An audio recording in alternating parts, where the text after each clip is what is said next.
Ce podcast vous est présenté par Découvre Bitcoin et a été produit grâce au dévouement de nos contributeurs. Alors merci à eux. Pour soutenir notre émission, n'hésitez pas à vous abonner et à nous attribuer une note sur votre application de podcast préférée. Cela nous aide énormément. Vous pouvez aussi nous aider en utilisant une application de podcast 2.0 telle que Breeze ou Fountain pour nous écouter et nous streamer des sats. Sur ce, on vous souhaite une excellente écoute.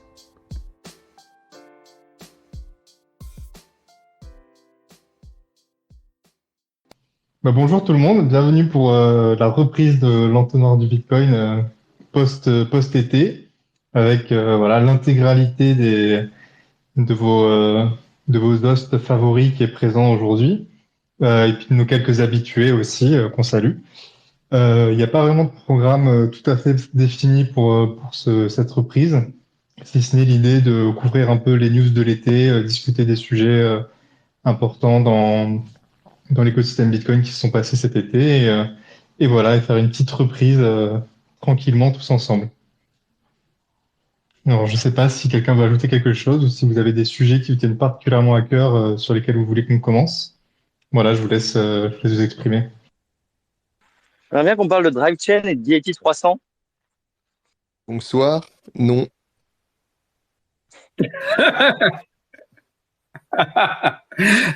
Moi, j'ai une exclusivité avec un meilleur podcast demain avec Grégory Beaumont, The Big Whale, qui ne me censure pas. Du coup, je parlerai exclusivement de BIP 300 demain à 17h, les amis, sur le meilleur space français, qui n'est pas celui-là, bien évidemment.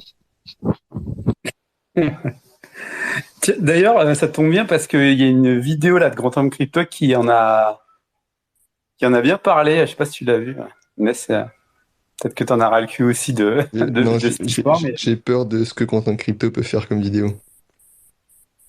Ouais, je sais pas. Après, moi, je trouvais que, j'ai pas suivi largement pas aussi suivi que toi, mais ça m'avait l'air d'aller, quoi. Ils sont pour, contre ou neutres? Je pense ni pour ni contre. Et à la fin, en gros, il dit, en fait, il y a potentiellement aucun intérêt dans le sens où Liquid, en fait, tout le monde s'en branle, ce qui est vrai, et que DriveChain, ça étend un peu les usages, mais qu'en fait, tout le monde va s'en cogner probablement, quoi. Ouais, je pense que les gens s'en cogneraient pas si ça existait, mais...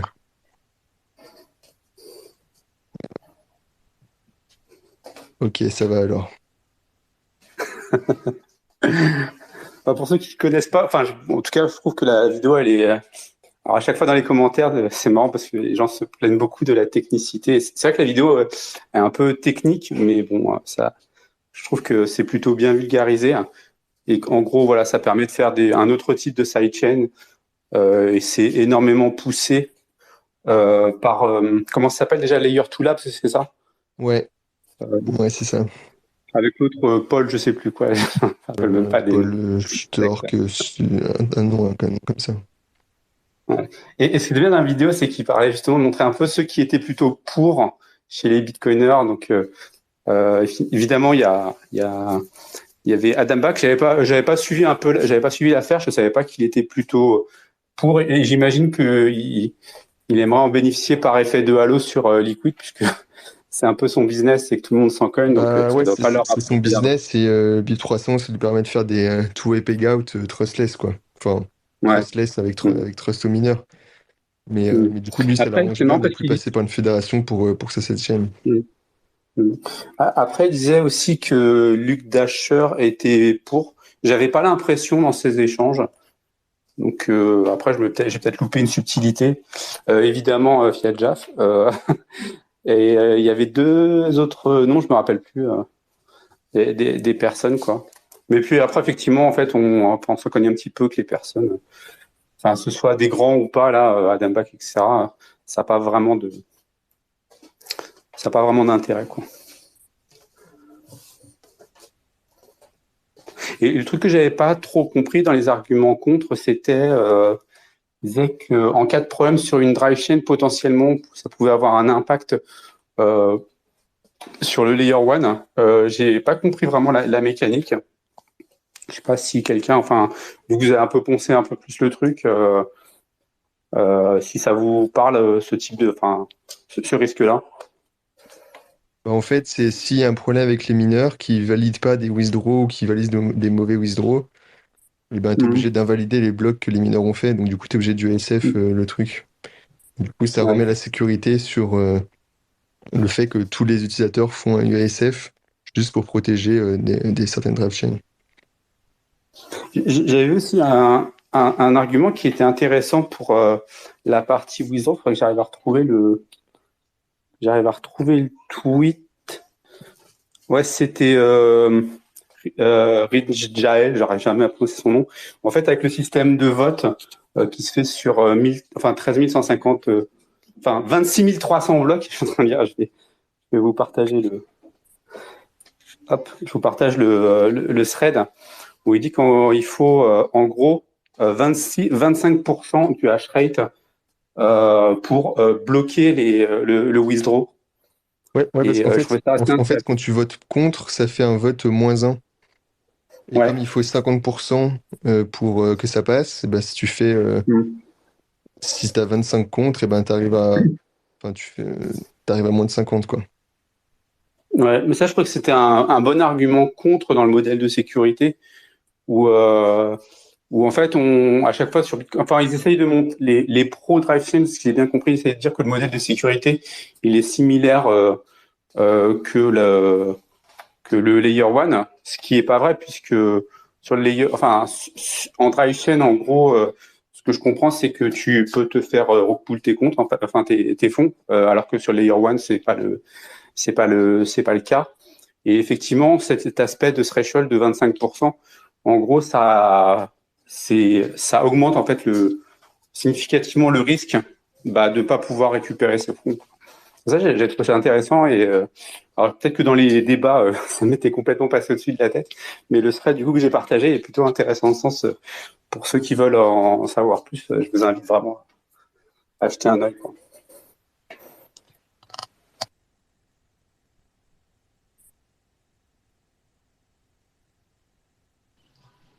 Super intéressant. Je vous invite aussi, en plus du space de demain chez Grégory Raymond, à écouter aussi l'entonnoir, le Space Cake, le dernier, celui de cette semaine, où on a aussi abordé le sujet de manière un peu succincte, avec des thématiques communes aussi à ce qu'on vient de dire sur les drive chains. Je ne sais pas si quelqu'un veut ajouter quelque chose. Celui d'avant aussi, ou celui d'encore avant. Ok. Où là, on en a parlé pendant bien 1 heure, je crois. Ouais. Je pense que ce qu'on peut rajouter, on a quand même beaucoup discuté. Pas l'impression qu'il y a un consensus. Pas sûr que ça va avancer. Ça dépend sous les yeux de qui, quoi, parce que à Riga, on avait l'impression que personne n'était pour. Et Paul, il est à table conf et il dit ouais, globalement, beaucoup de gens sont pour. J'ai l'impression qu'il y a bien consensus à table conf, machin. Alors que franchement, à Riga, j'ai pas parlé à un seul mec qui était pour. Surfing, pareil. Globalement, les Aucun des bitcoiners panels étaient contre aussi. Ou du moins pas pour. Est-ce que c'est pas tous les fanboys Lightning qui seraient contre, alors que les mineurs et les personnes qui ont des vrais business seraient pour, hein? Je pense que les mineurs, c'est vrai qu'ils ont plutôt intérêt. Ça leur fait une mine de revenus supplémentaire. C'était intéressant parce qu'il y avait l'argument qui était amené durant la vidéo là, de GAC, où il disait que les grands mineurs, ils avaient déjà des moyens externes pour engranger un peu plus de revenus en plus de leur activité. Donc forcément, ça va faire que augmenter, mais c'est déjà une problématique qui est déjà existante. Enfin, si on peut mettre ça comme une problématique. Et puis pour les plus petits mineurs, probablement qu'ils verront jamais en fait ces petits, ces revenus supplémentaires. Donc ouais, peut-être qu'une partie des gros mineurs industriels, peut-être que ouais, effectivement, ils seraient plutôt pour. Après, je sais pas parce que ça se divise. La communauté Bitcoin, elle se divise pas en pro Lightning et mineurs. Donc, je pense qu'il y en a qui en fait ont aucun regard critique dessus. Tu vois, le sujet il est quand même assez plutôt complexe. Et donc forcément, ça semble pas évident, quoi. Mais d'une manière générale, je pense que la posture, c'est de dire il y a un nouveau il y a un nouveau opcode qui est proposé. Ouais, non, bof, on n'en a pas envie, quoi, par défaut. Peut-être que je peux me tromper, mais Ouais, non, pas c'est trop le intéressant. Et du coup, à Surfing, ce que je disais un peu à la communauté, c'était quelle va être la place des influenceurs Bitcoin et podcasters lors de la prochaine décision de fork. Parce que tu vois bien aujourd'hui qu'on suit très peu de comptes sur Twitter et que finalement, il y a des camps qui vont se créer. Donc, ce sera intéressant. Il y a Guillaume qui s'est barré encore une fois, mais j'en peux plus. Faut le réinviter. Il veut pas débattre, en fait, Guillaume. C'est ça le truc, tu vois. Il préfère aller chez The Big Wise, nos concurrents, plutôt que venir débattre ici. c'est bizarre, je le vois toujours, moi, dans la conf. Donc, peut-être que...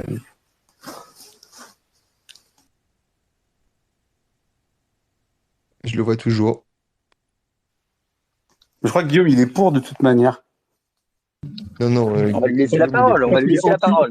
Laissons la parole. Il est pro DriveChain, je crois. Ouais, j'ai entendu ça.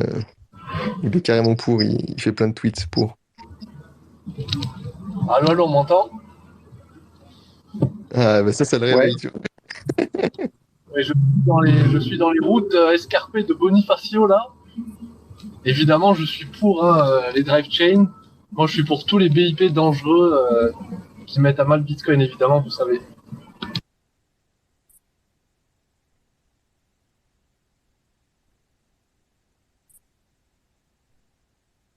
On a une demande de Satoshi. Si quelqu'un peut l'accepter, moi je peux pas de mon côté. Peut-être qu'on aura un vrai débat, même si j'en doute.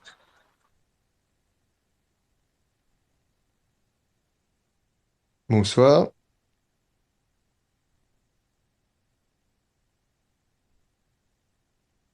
Alors pour cette rentrée, petit rappel, pour prendre la parole, c'est en bas à gauche. Le space, c'est un peu une radio libre avec des micros qui marchent pas pour tout le monde. Et vous pouvez pas prendre la parole si vous êtes sur ordinateur, parce que c'est que sur mobile. Et également, ça change assez souvent, parce que des fois, Twitter décide de changer un petit peu comment tout fonctionne. Donc voilà, c'est le fun. Et il fait trop chaud.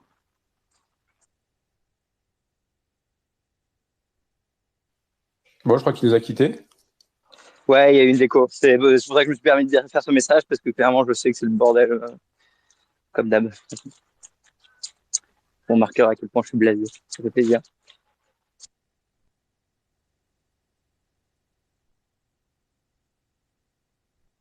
Bon, on passe à un autre sujet que les drive chains. Ok, go. Quels sont des sujets, si moi je fais des annonces, parce que c'était pas record, les attaques sont en pré-vente pour ceux qui ont précommandé. Et voilà, donc dans une semaine, ce sera en vente publique. Il y en a que 33 et déjà 17 de parties, donc si vous en voulez, dépêchez-vous. Et ensuite, on a un prochain batch qui arrivera, peut-être avant l'hiver, on espère quand même. Voilà. C'était bien ou pas, Riga? Younes, tu veux nous faire un petit retour? Bah, franchement, c'est top 2 conférences, hein.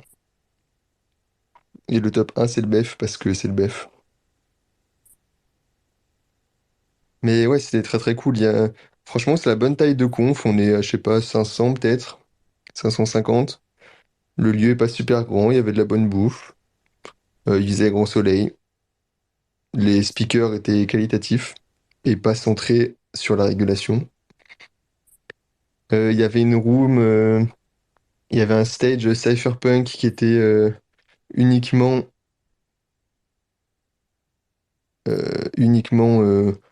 enfin, pas photo, pas de vidéo, tout ça, sinon sinon je te fais exclure à vie de la conférence.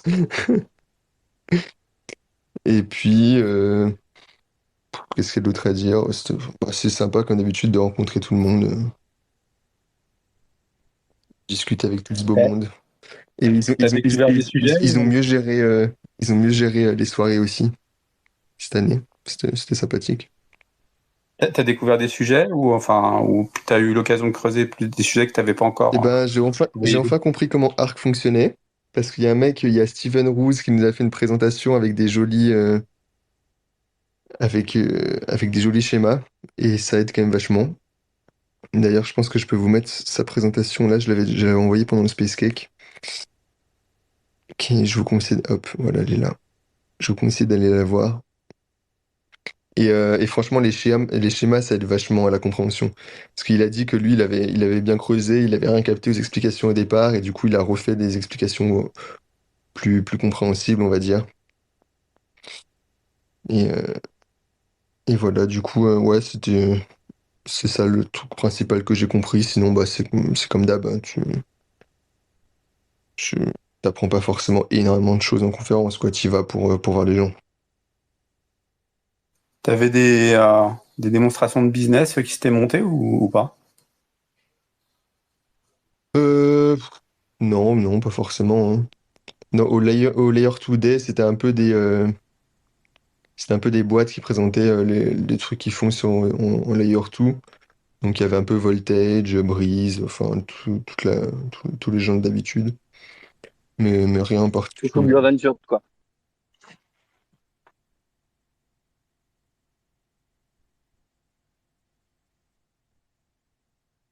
En tout cas, si je peux en conseiller une, c'est celle-là. Après le BEF. Après le BEF. Mais le BEF, c'est pour les Toxic Maxi.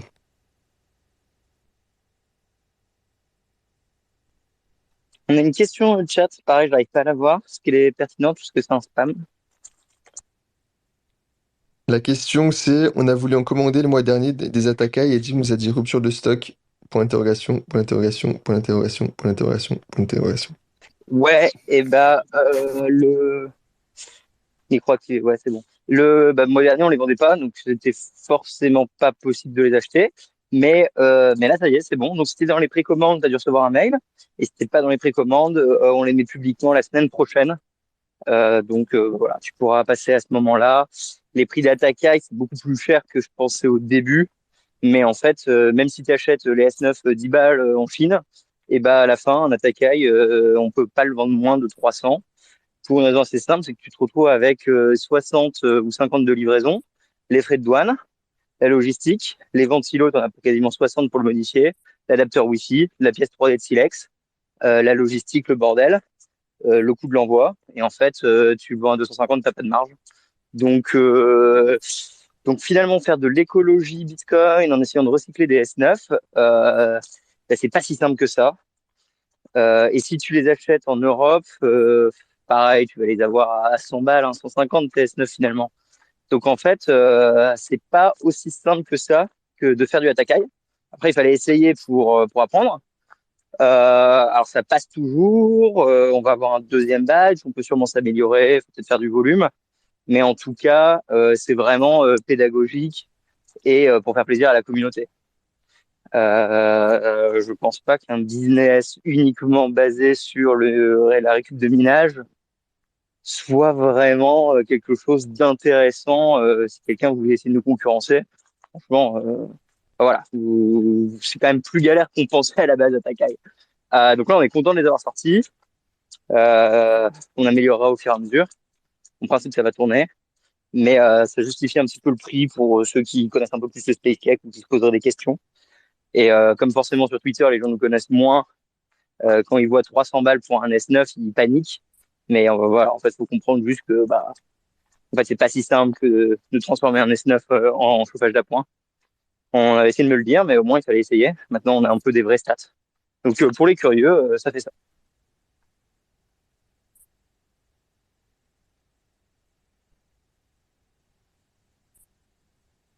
Et du coup, moi, j'ai une question pour toi, Lounès. C'était, du coup, maintenant que tu as compris, c'est intéressant, c'est pas intéressant, il en pense quoi, Panta? Euh, on attend parce que ça va prendre des années, on n'a pas l'effort pour le faire dans tous les cas. C'est quoi un peu le bilan après avoir compris? Je suis pas encore convaincu de la chose, hein, franchement. J'attends de voir ce que ça donnera dans la nature.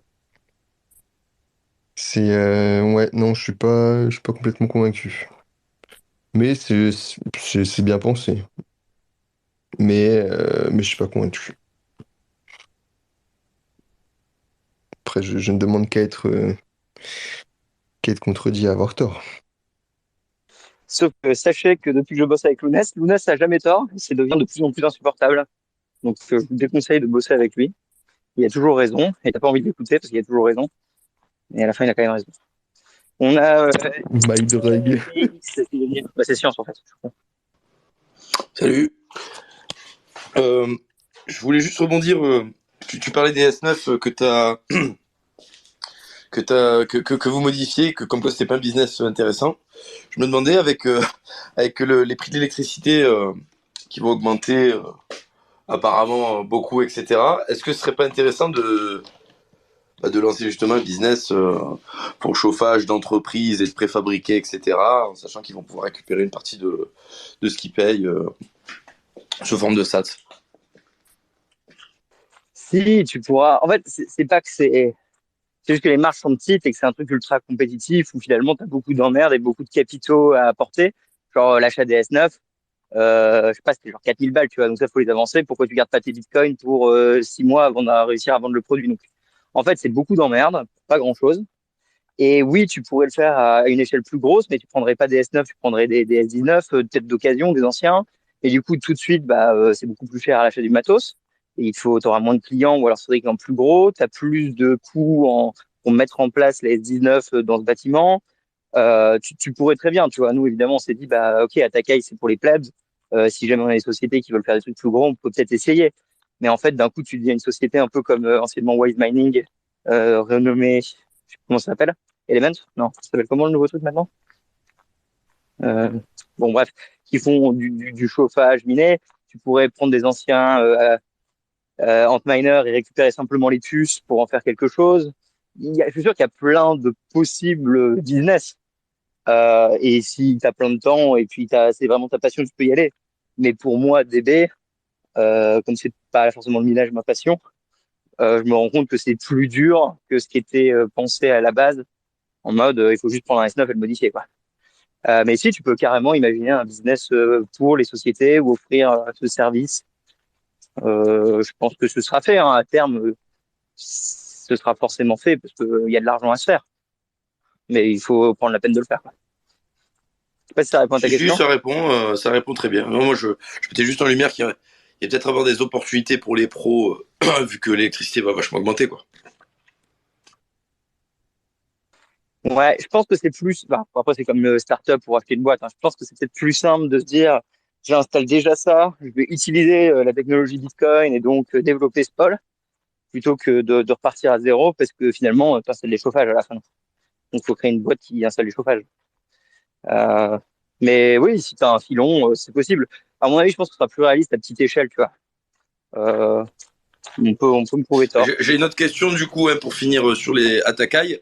Du coup, là, les trucs de précommande que vous faites, c'est parce que vous les prémontez. Vous faites pas du do it yourself, quoi. Vous les livrez déjà montés, c'est ça? Non, pas du tout. Les précommandes, c'est parce que vu le temps qu'on a pris entre parler du projet et puis réussir à avoir toutes les pièces, on avait on avait pris des précommandes. Donc là, c'est juste que les gens qui étaient intéressés avant, ils ont le droit d'acheter en avance parce qu'on n'a pas beaucoup de marchandises, enfin de stock. On en a que 33. Les gens, ils vont recevoir un S9 là dans les prochains jours et ensuite ils vont recevoir le kit avec toutes les pièces modifiables dans genre 2 semaines ou à la fin du mois. On a un petit délai entre les deux, désolé. Et ils doivent le faire eux-mêmes, hein. Donc nous, tout ce qu'on a fait, c'est installer Brains OS dessus parce que c'était un peu galère. Et on a également vérifié que tous les S9 marchaient. Donc tous les S9 marchent, il y a Brains OS installé dessus parce que ça, c'est un peu galère et ça peut complètement planter. Et c'est beaucoup plus dur. Après, vous pouvez très bien le désinstaller, installer si vous voulez. Mais du coup, les gens vont devoir changer les ventilos, mettre en place le bridge Wi-Fi et programmer leur truc. Si tu le veux tout fait, pour l'instant, on le fait pas tout fait. Mais peut-être que plus tard, on pourrait le faire plus tout fait. Et en effet, dans ce cas, peut-être le faire tout fait, tu peux le vendre un peu plus cher et du coup, tu augmentes ta marge et ça deviendrait un peu plus rentable. Mais en pur outil pédagogique, c'est plus d'emmerde qu'autre chose. Mais voilà, c'est un peu Ok, ça. impeccable. Merci beaucoup.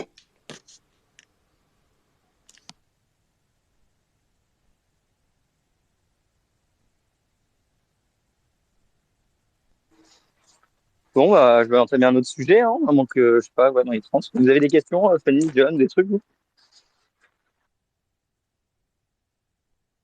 Non. Non plus, pas forcément. Moi, j'ai une question. Donc là, on est sur la rentrée. Putain, on est plus rodé. Hein. Quoi? On est plus rodé, le nombre de blancs dans le space. Ouais, mais en même temps, mec, c'est le 71e épisode. C'est pas qu'on a fait le tour de tout ce qu'il y avait à dire, mais encore une fois, hein, je sais bien que le Bitcoin évolue vite, mais ouais, il y a plein de trucs à dire. Mais en plus, avec les Spacecap, vous abordez tellement de sujets tech. Non, moi j'ai une question plus générale. Moi, je sais à peu près ce que je vais faire sur les 4 prochains mois. Ce sera principalement que de l'éducation avec la Sovereign, Lugano Plan B et le gouverneur et le Salvador. C'est quoi un peu vous les trends que vous voyez dans Bitcoin? Qu'est-ce qui va se passer dans les 4 prochains mois? Ou finalement, comme les blancs, il va pas trop se passer grand-chose. Et après, c'est Noël. Curieux d'un truc que vous dites, tiens, ça va être cool.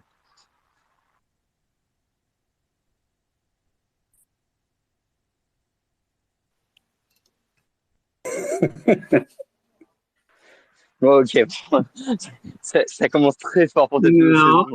C'est marrant parce qu'en fait, c'est toujours un peu la surprise. Hein, c'est beaucoup rythmé entre un peu ce qui émerge sur Twitter et honnêtement, moi, les histoires par exemple de DriveChain, tu vois, c'est un truc que j'ai pas vu venir. Je pensais que c'était enterré depuis fort longtemps.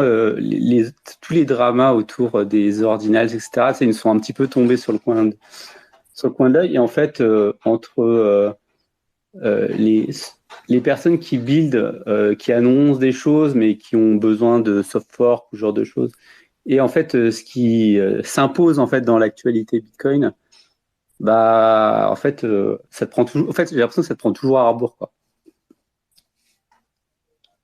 Tu vois, même les ordinateurs, on allait dire que, on disait que ça allait crever sous peu et ça continue toujours tambour battant, quoi.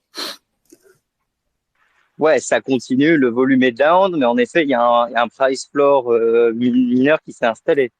Il y a plus de hype, mais oui, ça se mine toujours. Et c'est vrai qu'on n'est jamais retombé à une même pool vide. Et on ne retombera sûrement jamais à une même pool vide. C'est assez vrai. Je vois aussi la tendance autour.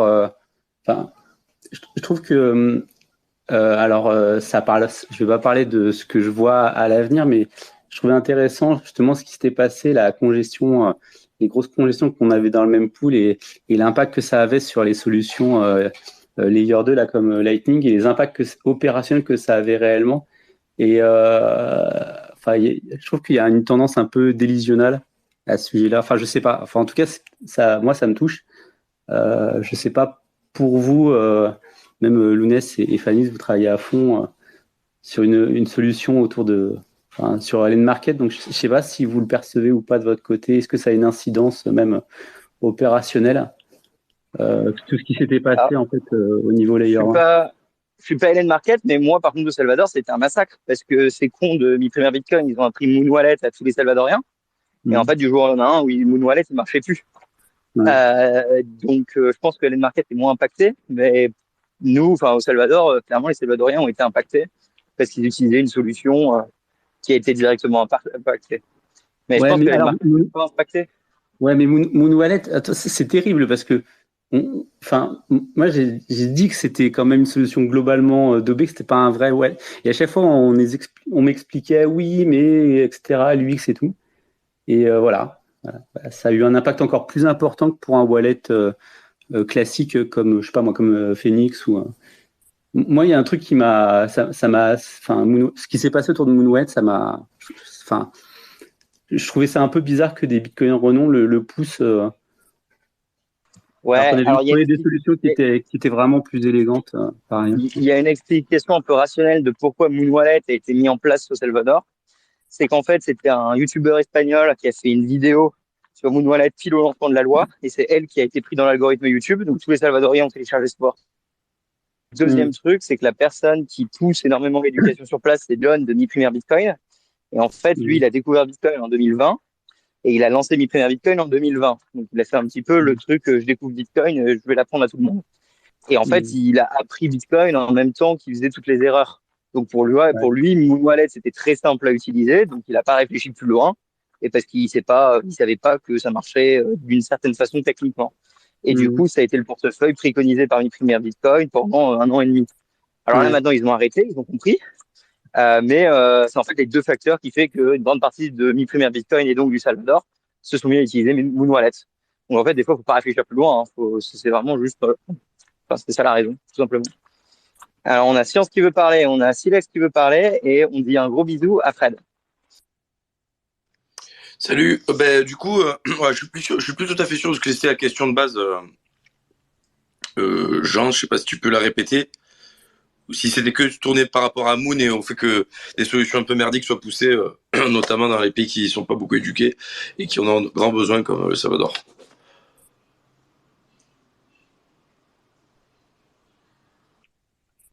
Moi, j'ai rien compris, donc si un peu lui répondre, ce serait cool. Jean, c'était quoi la question de base? Bon, ok. Sinon, moi, ce qui m'avait marqué là, c'était que vous parliez de Moon par rapport au Salvador. Et c'est vrai que c'est pareil un peu parce que il y avait une expérimentation qui avait été faite sur la plage d'El Zonte, je crois. D'ailleurs, vous avez fait une super interview là de la CEO de Galoy ou de Blink, je sais plus, sur Découvre Bitcoin, qui est super bien.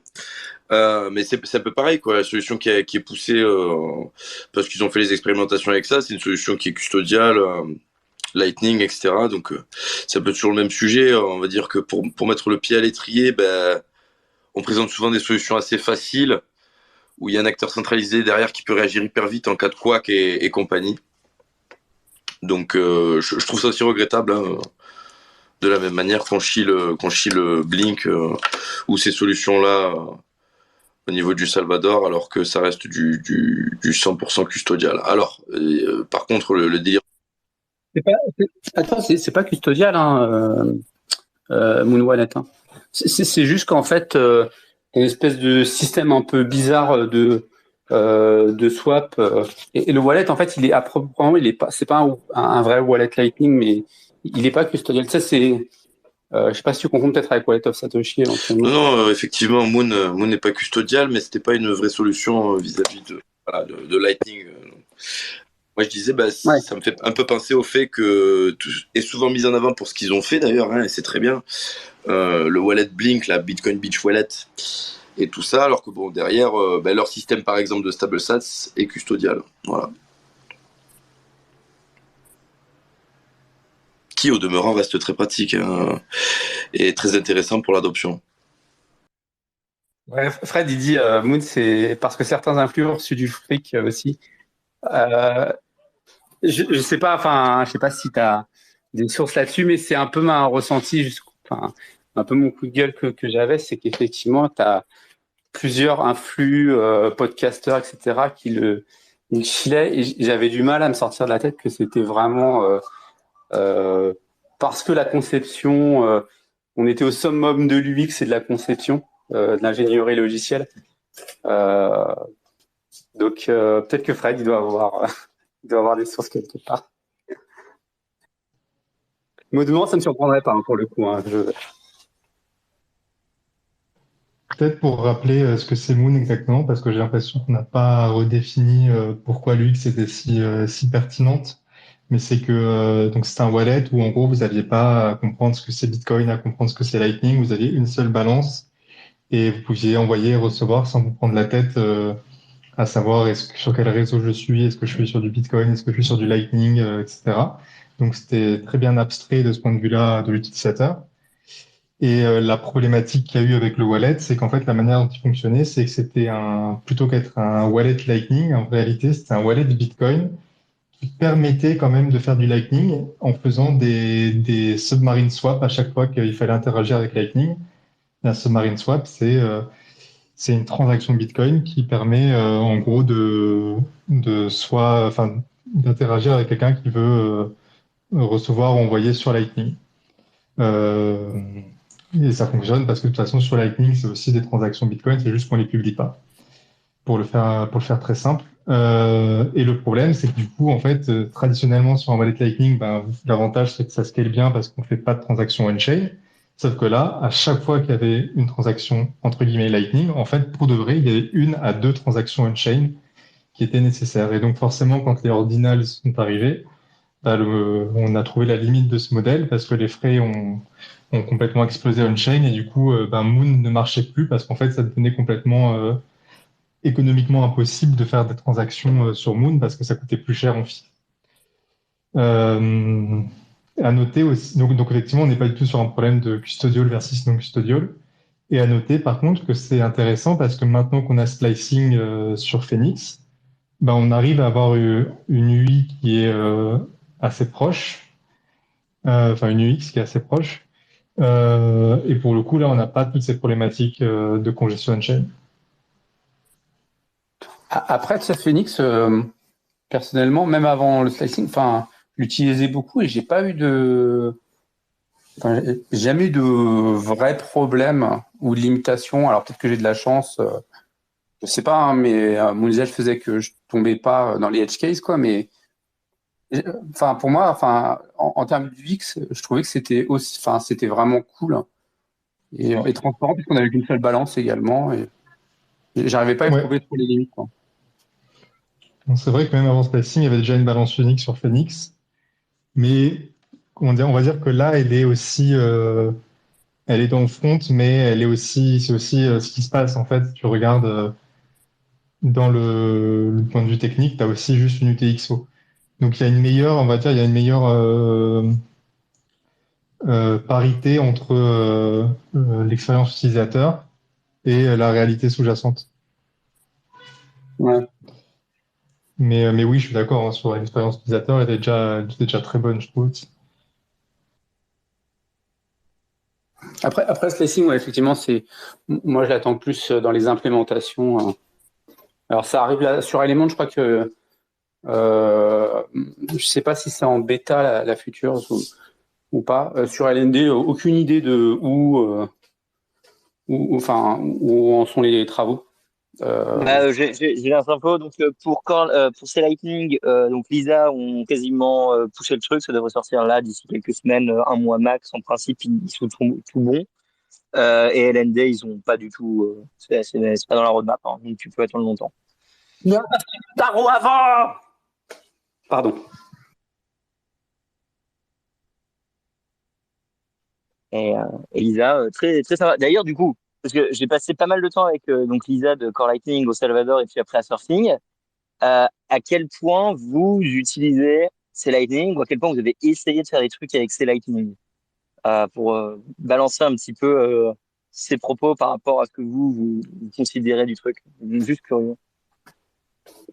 Moi, j'utilise ces Lightning et LND. Moi, j'aime bien ces Lightning pour. Alors, c'est l'avantage et l'inconvénient, c'est que tout seul, il suffit à lui-même, mais on peut rajouter il est moins packagé que LND, donc il faut rajouter des extensions, etc. Et donc, quand tu le build, il faut adapter ses builds en fonction de son besoin. Donc, c'est un peu plus à destination des utilisateurs un peu chevronnés, sysadmin, etc. Ça, c'est le petit point. Enfin, c'est pas en soi, c'est pas problématique, mais il faut le prendre en compte. Ce que j'aime bien, ouais, c'est la prise en charge. Alors ça, c'est du détail, mais de vraies bases de données. Donc ça se backup mieux. Enfin, c'est un peu plus simple à opérer un nœud C-Lightning que LND. Par contre, en termes de Watchtower, c'est un peu compliqué.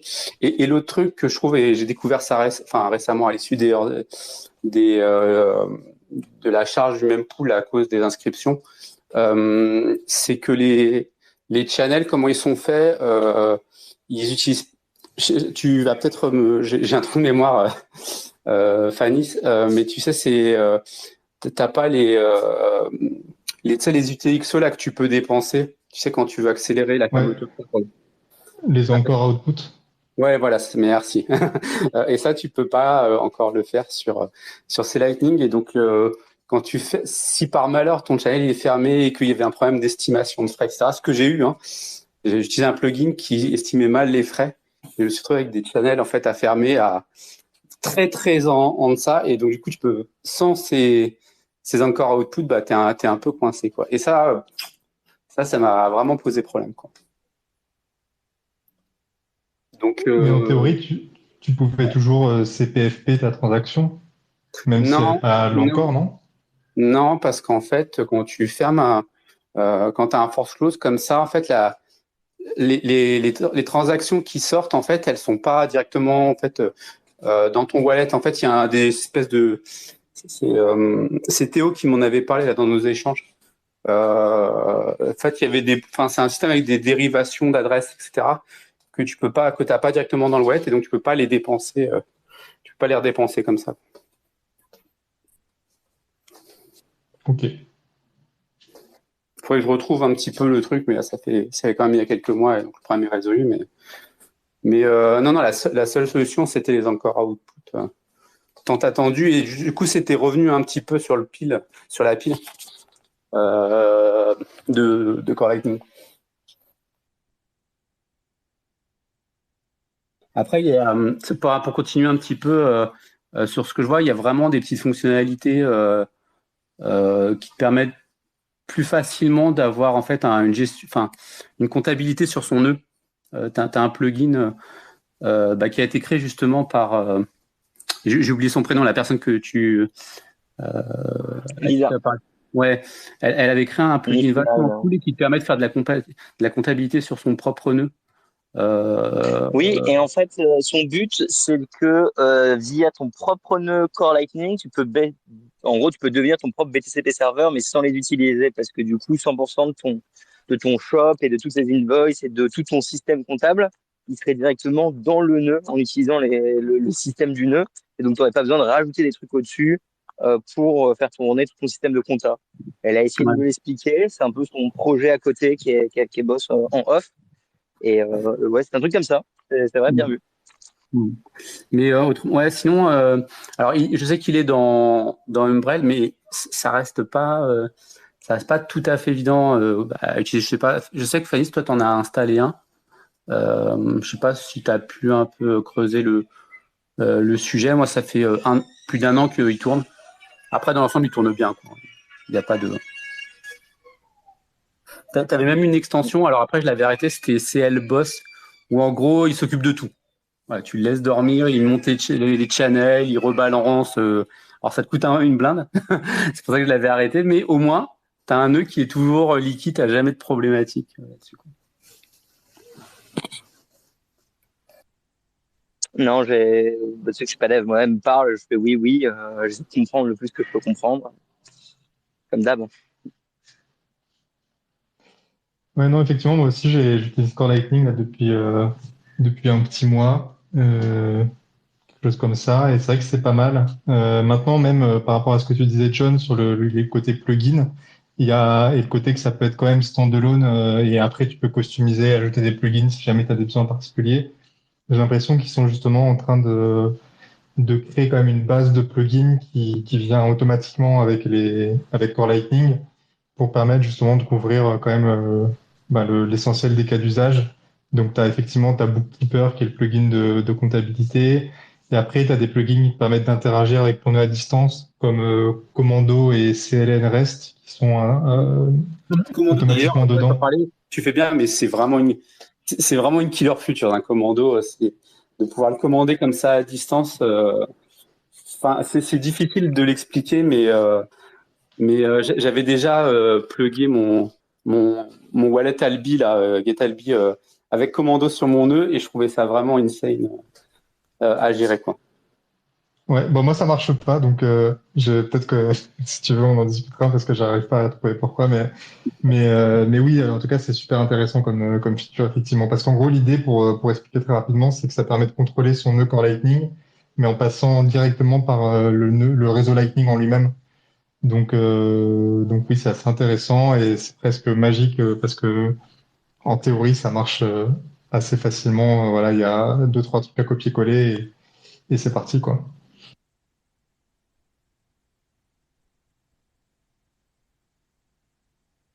Et du coup, Lisa et Blockstream cherchent des gens ultra volontaires pour faire plein de plugins mobiles ou non desktop pour que ce soit mieux intégré desktop avec internet et tout le bazar. C'est à peu près ce que j'ai compris dans où est-ce qu'ils essaient de se pousser pour les prochains mois et trimestres. Que ça soit un peu plus comme LND, quoi, plus simple à mettre en place. Moi, je sais, ils laissent tomber Liquid et ils mettent plus de pognon sur sur Core Life. Ouais. Non, ils vont pas laisser. Non, Adam va pas laisser le truc tomber. Il aime trop son bébé, même si personne l'utilise. C'est beau.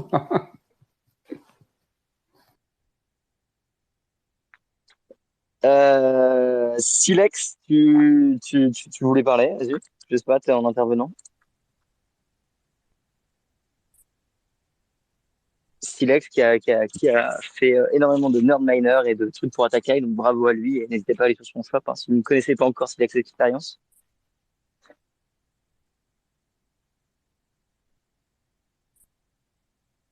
Et photo des mutes en bas à gauche.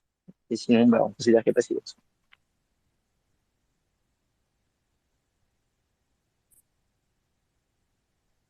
Sois pas timide. Ouais, bonjour. Salut, on t'entend bien. Ouais. Non, en fait, il y avait rien à dire. J'avais rien à dire, mais plaisir d'intervenir quand même. Bonjour à tout le monde et. Ouais, d'ailleurs, c'est bien que tu étais avec nous, mais je vois que ça nous permet peut-être de parler un petit peu de ce que tu fais là. Tu es à fond dans les trucs Nerd Miner, BitTax, etc. Tu peux nous en parler. Enfin, Nerd Miner, on a déjà un petit peu parlé, mais sur le sujet BitTax, je trouvais que c'était. Alors, ça reste toujours un jouet, mais un peu plus. Un plus gros jouet, quoi. Je sais pas si tu as pu tester, tu as pu monter des trucs, c'est un petit peu ton ressenti sur le micro-écosystème qui se crée là autour de mineurs do it yourself, quoi. Ouais, c'est ça. Ouais, sur la question, et également sur la main pool, enfin la même pool, le truc de minage, la pool de minage pour Epsi. Je suis chaud que tu parles de ça aussi. Alors, la pool de minage.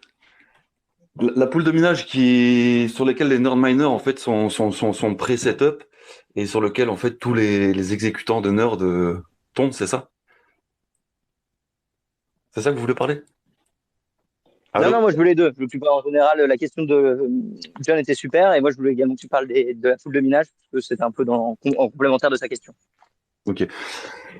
Alors le projet BitTax, qu'est-ce que c'est? C'est un ingénieur dans son garage qui décide en fait de séparer chaque chip d'ASIC sur une hashboard de S17 et qui décide en fait de faire tourner la puce directement sans avoir en fait besoin de la totalité des puces. C'est en fait uniquement une seule puce. Et son projet ensuite, c'était d'y ajouter un ESP32 afin de le rendre en fait totalement autonome, de pas être dépendant d'un PC et de pouvoir être exécuté sur batterie ou directement derrière un panneau solaire et d'avoir quand même une puissance de hash qui est assez cool, qui est d'à peu près de. Alors pour une de S17 là en ce moment je fais les tests sur entre 250 gigas H secondes et des pics à 475, 450. Donc, ça reste quand même assez cool pour une consommation en fait de 15 watts.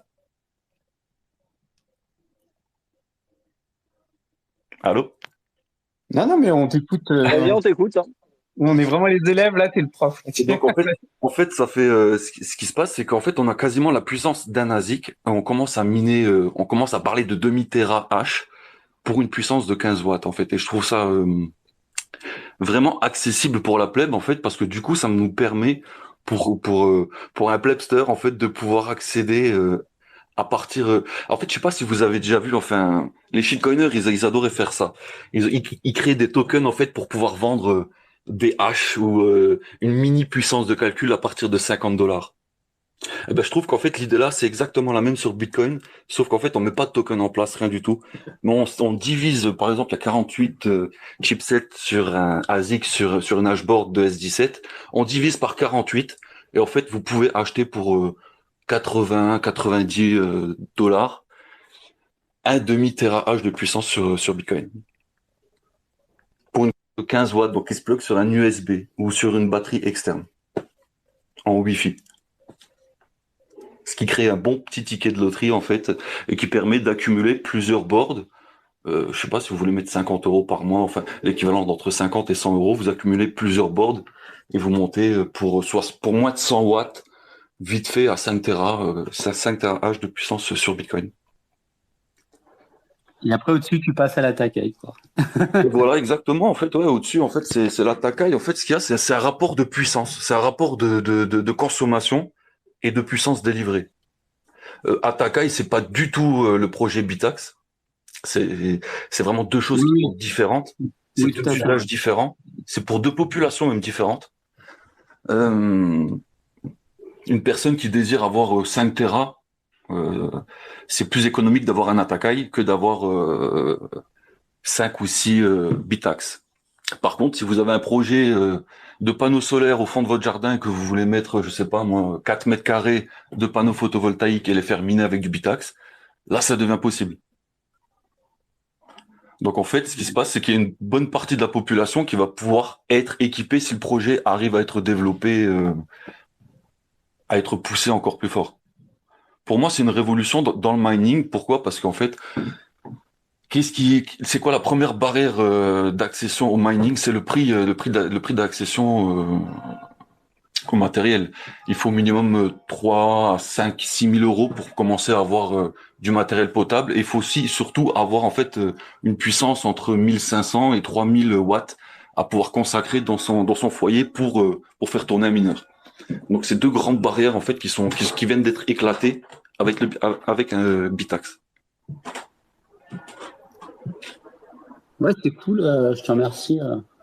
Donc en fait, Nerdminer, qu'est-ce que c'est ? Nerdminer, si tu veux, c'est enfin si vous voulez, c'est plutôt un maker qui touche en ESP, en programmation, et puis simplement qui aime le design et qui va du coup allier le design d'une template avec des fonctionnalités qu'on peut retrouver sur par exemple mempool.io. On peut aller voir la hauteur de bloc, on peut voir le prix du Bitcoin en live, on peut voir le prix médian des fees par bloc, et ça permet d'avoir rapidement en fait quelques informations sans avoir à ouvrir une page web. Moi, je l'ai vu ça, j'ai trouvé ça comme ça, et accessoirement en fait de miner. Parce que c'est sûr que la puissance d'un ESP, même si on dit ticket de loterie, c'est vraiment ultra faible. Mais par contre, ça permet en fait de pouvoir commencer à flasher un ESP, de voir les différentes étapes qui seront nécessaires, l'environnement qui va être nécessaire sur l'ordinateur pour pouvoir en fait flasher un ESP. Une fois qu'on sait flasher l'ESP, ben on voit que le projet va un peu plus loin en fait, et que ce monsieur beatmaker, ce développeur, aimerait s'allier avec Scott Nine, le développeur de Bitax. Et en fait, ces deux personnes allient leurs forces, et moi je trouve ça fabuleux en fait. Il n'y a aucune entreprise qui pousse derrière à faire ça. Et le mining, faut savoir, alors Bitcoin c'est open source, mais alors tout ce qui est mining, tout est closed source. Vous pouvez pas savoir comment fonctionne un ASIC, il n'y a pas les programmes qui sont en accès ouvert. Tout est secret, parce qu'en fait c'est des secrets de fabrication pour des entreprises qui pèsent des milliards, comme Bitmain.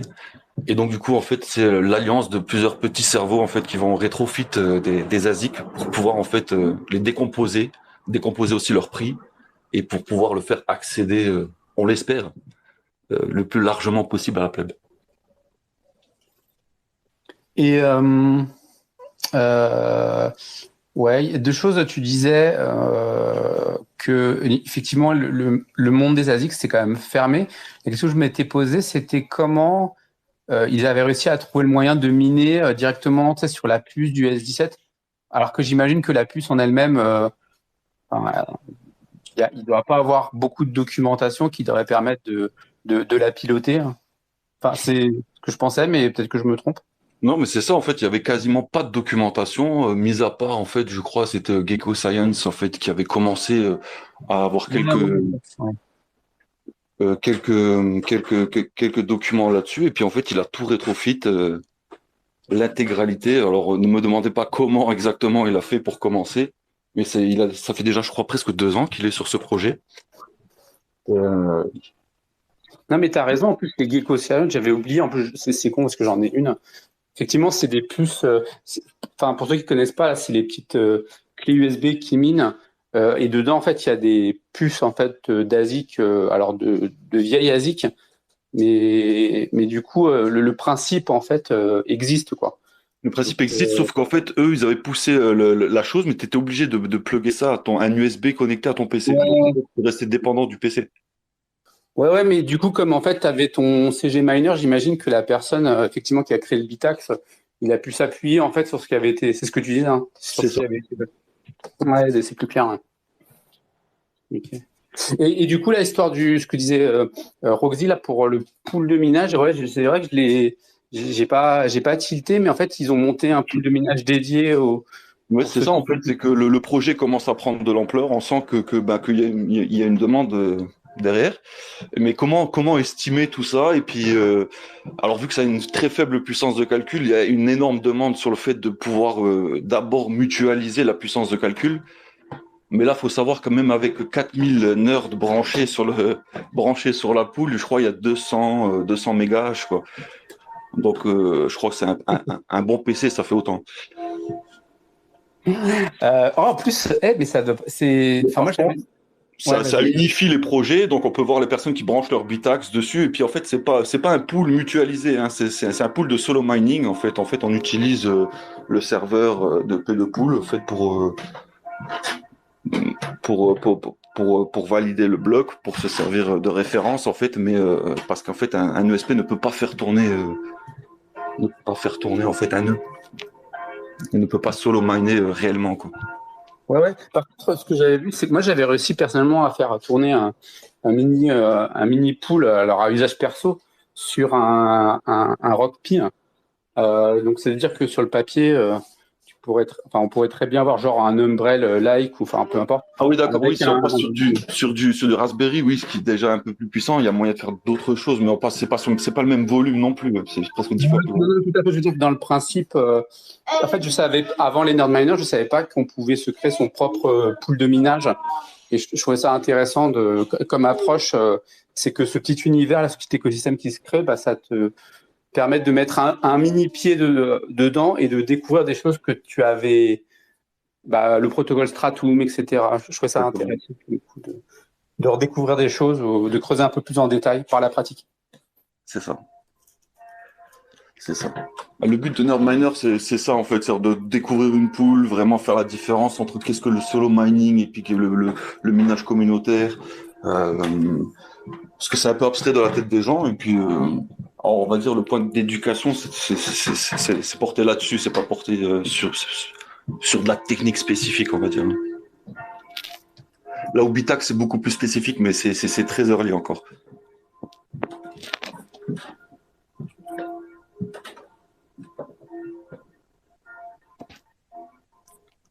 Voilà. Moi, je trouvais peut-être intéressant, c'est que là, on commence c'est juste le début, mais d'avoir après, tu sais, genre un niveau au-dessus, ou alors, tu vois, genre une board avec 2 puces ou des setups. En fait, c'est un peu le truc que je rêvais quand Intel, il bossait un peu sur les sujets de mining, c'est qu'à la fin, on puisse concevoir vraiment, un produit fini.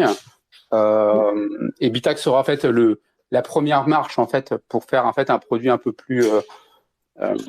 C'est ça, même sur Bitax, enfin la communauté autour du Bitax est déjà en train en fait de faire des multi-socket chips ASIC sur un seul ESP. Donc on a vu ça aussi avec Nerd Miner, ça a été une demande directe en fait.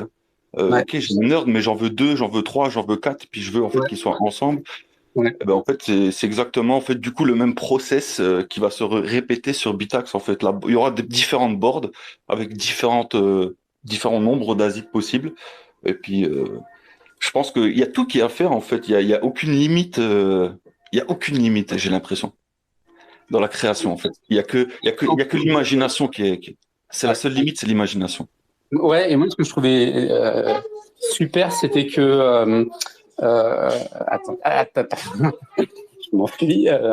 C'était qu'en fait, il y a une vraie appétence en fait à ça. En fait, on peut se moquer de se dire c'est tout petit, c'est un ticket de loto, etc. C'est un jouet. Mais malgré tout, je vois qu'il y a vraiment une appétence. Il y a un public derrière. Voilà, le fait que même le Nord Miner, la manière dont il a été conçu pour ressembler à un mini mineur, etc. C'était plutôt. Et en plus, ouais, comme tu dis, ça part de rien. Donc du coup, je trouve que c'est vraiment intéressant, quoi. Et que ça évolue, etc. C'est cool. Un de mes souhaits, ça serait qu'il y ait 4000 bitax, du coup, avec la puissance de 300 à 400 gigas, ouais, chacun. Ça serait énorme, en fait. Ça serait rien comparé à la puissance globale du hash rate de Bitcoin, mais ça serait déjà, ça serait montrer, en fait, que la plèbe en fait, elle prend en compte cette question, en fait, de la décentralisation du minage. Et en fait, c'est pas cool c'est pas cool de cliquer sur like en fait sur des photos où on voit une seule entreprise qui détient des parcs faramineux, des bibliothèques de ASIC. Et enfin, je sais pas vous ce que vous en pensez, mais moi quand je vois une seule ou deux entreprises qui détiennent ça, moi je trouve pas ça cool. Je trouve que Bitcoin c'est pas cool si on applaudit là-dessus quoi. Il faudrait que chacun ait son propre mineur. Alors c'est quelque chose d'utopique, mais je pense que c'est les rêves qui font avancer les gens en fait. Il faut rêver pour pouvoir avancer. Il faut creuser les sujets, laisser des traces, les premières empreintes, et puis d'autres marcheront derrière. Et il faut jamais cesser d'être curieux, quoi. Il y a Block qui a commencé à travailler sur le Mining Dev Kit. C'est un projet pour faire un ASIC open source du hardware au software. Cool, je connais pas du tout. Block, c'est la boîte de Jack Dorsey. D'accord. Oui.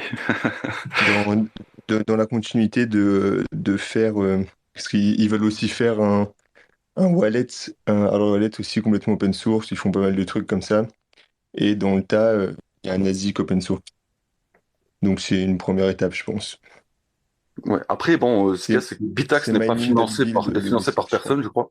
Donc c'est pour l'instant, c'est pour à ma connaissance le premier projet totalement en fait open source.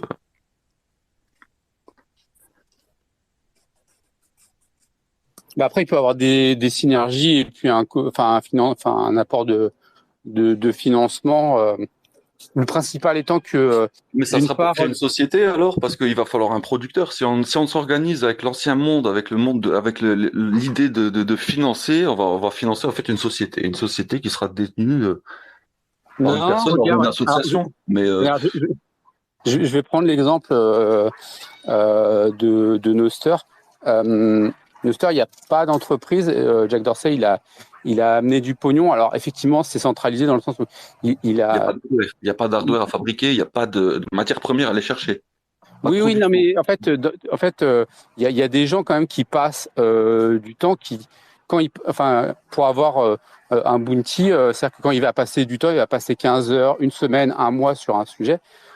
C'est-à-dire que derrière, il ne bosse pas derrière. Donc, il faut quand même mobiliser des êtres humains. Je vois ce que tu veux dire.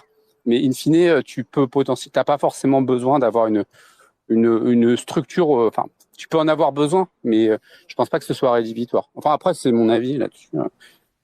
À un moment donné, peut-être que si on veut que ça accélère ou qu'il y ait des leviers un peu plus forts, notamment pour acheter peut-être plus, voilà. Après, c'est peut-être dans un second temps, quoi. Après, ce qu'il y a aussi, c'est que BecoScience propose déjà ce genre de produit depuis belle lurette. Après, je pense que c'est plus le DIY qui plaît là-dedans et la démarche en fait qui a derrière aussi. Le fait que ce soit totalement autonome, que tu puisses le faire toi-même à la maison, que ce soit reproductible, c'est très important en fait ça, que ce soit reproductible. Non, mais carrément en fait, moi ce que je vois c'est que comme tu dis, le sujet en fait dans ses bases, il est open source avec la possibilité de quelqu'un puisse monter en fait une solution un peu toute faite, parce qu'il y a des gens en fait ils trouvent ça cool, mais tu vois ils veulent pas forcément le monter par eux-mêmes, tu vois. Oui. Tu vois, quand tu vends en fait des solutions toutes faites, donc c'est à base de produits open source, mais admettons que tu arrives à un moment donné à créer ton propre truc et tout. Alors ce qui est cool dans l'open source que je peux constater, c'est que l'évolution va très très vite. C'est-à-dire que si on veut se démarquer d'une autre personne, il va falloir qu'on crée une amélioration. Et en fait, il y a cette course à l'amélioration qui est 100 fois plus rapide en fait que dans le monde traditionnel. Là où sortir un produit dans le monde traditionnel, bon, il va être un peu caché, on va faire la promotion, et au dernier moment, une fois que le client va l'avoir, là, on sortira les specs du produit et on pourra un peu commencer à le check. Alors que dans l'open source, c'est tout l'inverse. On montre les étapes dans lesquelles on progresse, et en fait, on peut avoir un concurrent qui va naître et qui va proposer simplement une nouvelle façon de flasher le firmware à l'intérieur, et du coup en fait il va totalement tuer le produit des concurrents. Et donc en fait le génie qui est mis à l'intérieur, moi c'est pour ça que j'ai du mal avec le fait de mettre une association et de devoir tout dire à l'association. Bon, ok, maintenant sors-nous un ASIC, tu vois, sors-nous un ASIC open source. Ça veut dire que déjà, toi, tu as mis 2 ans à le fabriquer, à le penser, et au moment où tu vas le faire, où tu vas le sortir, il va falloir que tout le monde s'éduque dessus. Donc, tu perds 3-4 ans, hein. Et en contrepartie, tu as les concurrents qui, eux, continuent à faire des évolutions. Et donc, toi, en fait, tu te retrouves largué. Et ce qui est cool, en fait, on a l'impression que ça s'arrête jamais, que c'est un rabbit hole perpétuel, mais il y a un moment, le produit, comme le nerd, devient quasiment un produit fini. Où on en arrive à arriver sur un site internet, à rentrer simplement euh, son adresse de réception Bitcoin, on appuie sur Flash, et puis il n'y a pas besoin d'avoir de notion d'informatique derrière pour exécuter tout ça. Et ça arrivera avec Bitax au fur et à mesure que des cerveaux se greffent et qui ramènent des idées en fait pour améliorer une prise, améliorer des connecteurs, améliorer le software, réduire les tailles des cartes, pouvoir. Et en fait tout ça, toute cette évolution, tout ce bouillon en fait, font level up le produit à une vitesse phénoménale, tellement grande en fait que de jour en jour, il devient obsolète. Sur Bitax, je veux dire, tous les 5 heures, il y a une nouvelle mise à jour. Il y a quelqu'un qui débug quelque chose ou qui upgrade quelque chose. Ça bouge tellement vite. Donc, à quel niveau on se dit le produit est fini aussi?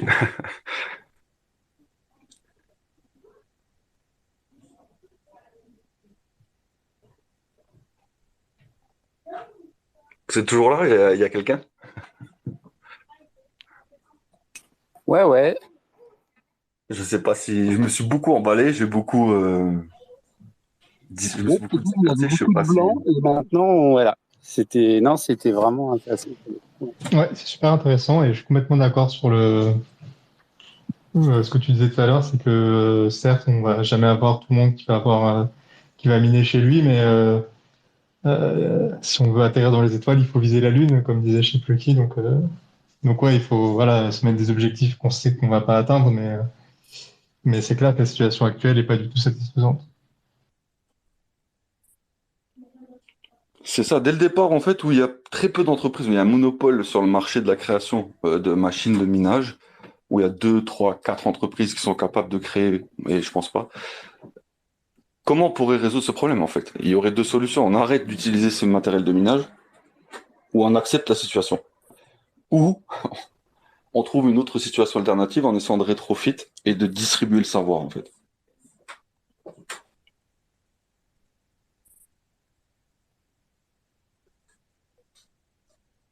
Moi, en fait, c'est un des points aussi qui m'a fait me plonger là. J'étais pas du tout dans le minage et j'avais quasiment pas de connaissances de minage sur Bitcoin. Et, mais ouais, j'ai trouvé ça, la démarche vachement belle, en fait, et l'objectif, s'il peut être accompli, je le trouve très noble. Maintenant, se procurer un Bitax aujourd'hui, c'est très dur. Il faut le faire en DIY, ou alors je connais pour l'instant une seule entreprise canadienne qui les fournit avec un temps de latence très grand. Mais franchement, je conseille vraiment même à tout le monde, si vous avez un intérêt à vouloir commencer dans le minage, ou de commencer vraiment sur Atakai. Ça vous donnera de très bonnes bases et vous aurez une utilité surtout. Parce qu'un Bitax, à part chauffer une tasse à café, vous ne chaufferez pas grand-chose, mais un Atakai, ouais, c'est fait. L'idée de transformer en fait sa puissance en fait en chauffage, c'est parfait.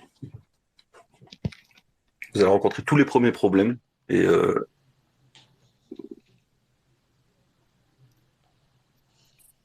allez mieux comprendre en fait, c'est ça. Complètement. Je pense qu'on peut voir Atakai comme un chauffage qui ramène quelques sats en plus pour amortir un peu la facture. Mais et puis voilà, ça permet, si vous faites le do it yourself, en plus, ça va permettre de bien voir les détails un peu plus, en tout cas, du fonctionnement, etc., de se frotter un peu au hardware. Et tout ça, tout ça. Je sais pas, Silex, si tu veux, si t'as quelques petits trucs à ajouter, n'hésite pas. Et puis après, je pense qu'on va aller tranquillement clôturer parce que ça va faire bientôt 1h30. Mais je t'en prie, n'hésite pas si t'as peut-être une dernière pensée que tu veux partager. Ouais, alors je vais juste revenir sur, parce que j'ai vu la question apparaître sur le prix de la Takai. Alors, c'est pas moi qui le touche, mais en fait, c'est un très bon, enfin, c'est un bon prix. Si vous voulez, par rapport au kit, et le fait de se l'avoir, les ennuis que vous allez avoir avec les douanes, parce que, alors ça, ils adorent. Les douanes, c'est une plaie. Alors bien sûr, vous pouvez le trouver vous-même, mais je pense qu'en fait, ils vous ont livré tout le tuto nécessaire pour que vous puissiez en fait suivre le même tuto qu'une personne qui reçoit la Takai et le faire vous-même.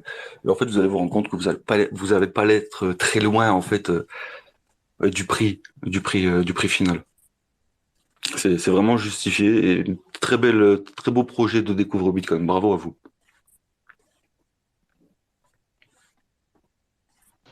Je crois que Roxy peut plus parler là actuellement, mais bon, merci beaucoup de la part du projet Découvre Bitcoin, même si moi j'y suis pas vraiment. Super. Alors je sais pas si quelqu'un d'autre a quelque chose à ajouter ou veut mettre son petit grain de sel supplémentaire. Mais sinon, je vais clôturer tranquillement cet entonnoir de reprise. Voilà, donc on était quelques dizaines quand même à la fin de l'été, voilà, pour se retrouver. On va essayer de reprendre le rendez-vous hebdomadaire, donc tous les dimanches, se retrouver à 18h sur hebdomadaire. Hein. Enfin non, hebdomadaire. Ah, tu commences comme ça direct, toi? Non, une fois toutes les 2 semaines. J'ai aucune idée c'est quoi le mot pour ça. C'est bi-hebdomadaire, mais du coup, je sais pas. Bon, et du coup, on fait pas toutes les semaines, on repart pas là-dessus. On part sur une fois toutes les 2 semaines. On peut voir ça ensemble. Hein. Ok. Bon, du coup, on se retrouve pour le prochain entonnoir, soit dimanche. Une blockchain de vote dédiée. Ouais, moi je pense qu'il faut faire une DAO, il n'y a pas le choix, avec un jeton de gouvernance. Ouais, pas le choix. Ouais. Bon, on teste voir ça, Roxy, et puis on voit un peu les investisseurs et tout pour leur filer les 90% de la supply quand même, parce que pas déconner quoi. Et moi j'ai une idée de la blockchain, si vous cherchez, il y a un truc qui commence par S et qui finit par ANA qui marche super bien à ce qu'on m'a dit. Et... La toxicité, c'est pas ici, hein. Désolé. Ici, on est all together. C'est vrai, on est tous ensemble.